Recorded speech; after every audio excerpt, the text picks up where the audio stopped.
One of the often celebrated fruits of revival is reconciliation. When revival comes, old grudges are buried, old feuds are ended, old wounds are healed, and divine forgiveness is extended and received.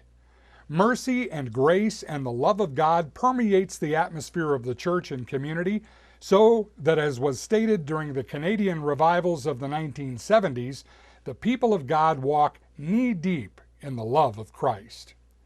But we don't have to wait for revival to experience the freedom and joy that comes from extending forgiveness to those who have hurt us. In fact, we can plant the seeds of revival by being the first to say, "I'm sorry, I was wrong. Will you please forgive me?"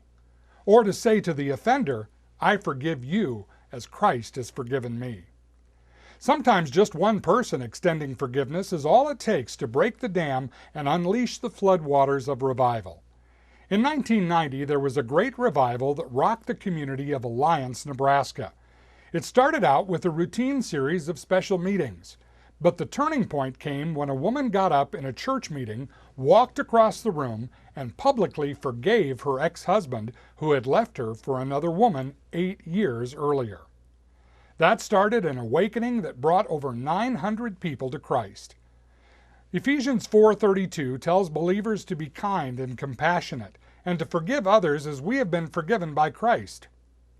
What might happen in your church or family if you were to be the one who said, "I have been forgiven of so much by Christ, I cannot harbor unforgiveness against you"? What if you were the one to walk across the room and say, "I forgive you as Christ has forgiven me"?